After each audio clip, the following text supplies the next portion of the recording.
If I just say the words gay icon, I feel like you probably already have an idea of what I'm talking about in your head. People that probably come to mind are people like Elton John, Freddie Mercury, Lady Gaga, more recently Chappell Roan, people like Marsha P. Johnson and Sylvia Rivera, and leaders of the original gay liberation movement. Or maybe you think of RuPaul and all the drag queens that we see on TV. And that is not at all what I want to talk about today. Today I want to talk about queer icons, but they get more and more unhinged as we go. These people might not make sense as icons to people outside the community, but I think inside the community we all agree these people are icons. We're gonna start off with a little bit of a softball here. Again, these are gonna get more unhinged as we go, but I think it's really easy if we just start from James from Pokémon. If you've never watched Pokémon before, Jessie and James are the two iconic human characters that make up Team Rocket. Their whole deal is they're bad guys trying to steal Pikachu away from Ash. They're like the main villains of the show, and since Jessie and James are always up to some tomfoolery,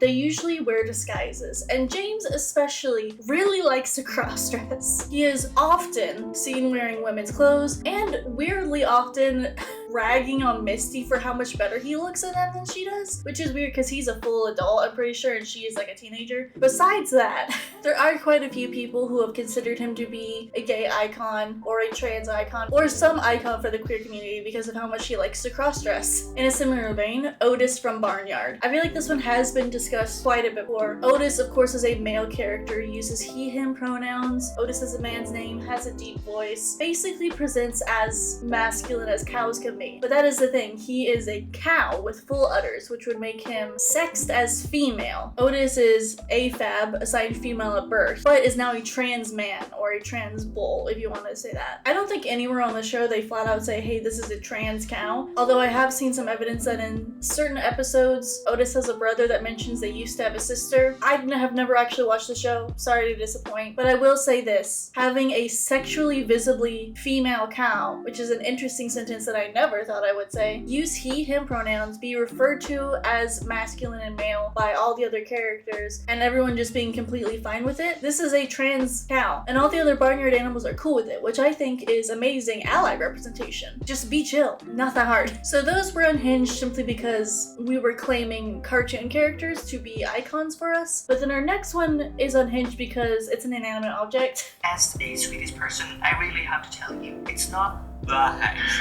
it's Blahaj. I don't speak Swedish. This blue shark stuffed animal, for some reason, somehow became a trans icon. It is almost as iconic as Skirt Goes Spinny or trans men doing This Is My Voice however many weeks on T. The Blahaj, as people have been incorrectly calling it but has massively been referred to on the internet, is a shark from IKEA. It's a stuffed animal. It's pretty big. It's almost as big as I am. And somehow people have decided this is a great representation of the trans community. I do see, like, if you've just gone through surgery, cuddling up with the shark for like not only like comfort but also like back support. Somehow, someway, we have all agreed on specific things that are just trans. Software engineering, Skirt Goes Spinny, changing your name to an object instead of an actual name, and also Blahaj. I do not personally have a Blahaj of my own. I don't even know where I would put one. If I had it, it would not fit in my bed. We are going to move on now to a more ridiculous icon, yet a more easily explained icon. The Babadook, of course. A magnificent gay icon. I even have a shirt on it with the Babadook that says love is love. It is not in rainbow, it is in grayscale. The Babadook became a queer icon whatever year the movie came out. I don't know, I don't really watch TV. That's not a flex, it is just a statement. Also, count how many different ways I say Babadook in this video. I feel like I say it different every single time. It was a horror movie that came out and got mislabeled on Netflix as LGBTQ representation, basically. The long and short of it is, somebody at Netflix HQ made a mistake and put the Babadook movie into the LGBT subgenre. Like when you scroll through Netflix and you can like choose through subgenre. Netflix isn't necessarily careful about this kind of stuff. Like they put the Jeffrey Dahmer series under LGBTQ representation, but because of that mistake they made putting it under the wrong subheading, a lot of people very quickly latched onto that because it is funny, and they have decided that the Babadook is now a queer icon. My personal headcanon is that he's an ace king. I have not watched the movie though, so maybe I'm wrong about that. And the last queer icon I want to cover today is Mothman. Mothman is a beautiful gay icon. He absolutely represents everything I believe in. The Mothman thing, my theory, because I don't know for sure, is that it comes from just the general idea of gay people feeling weird weird and other and kind of like an outcast. This is a very common trope in queer media because it's just kind of what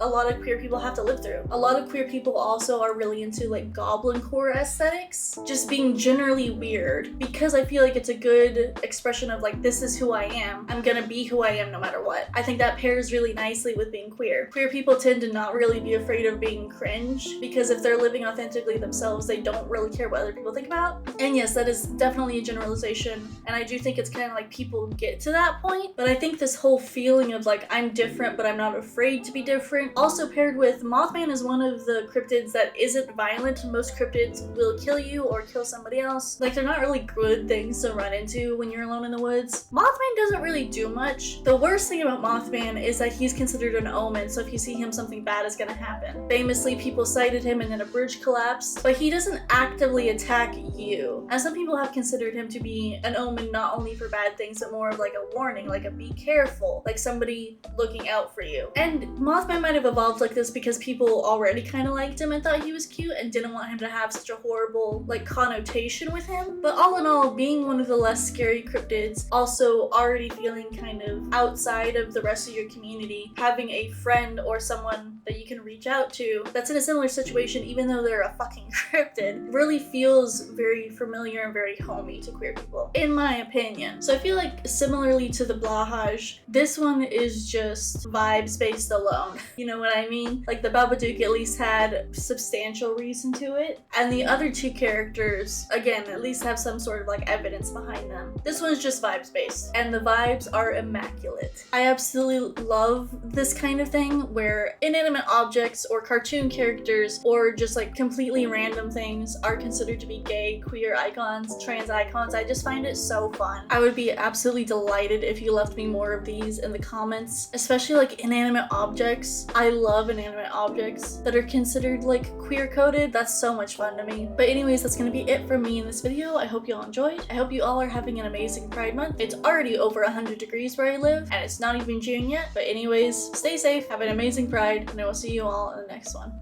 Bye.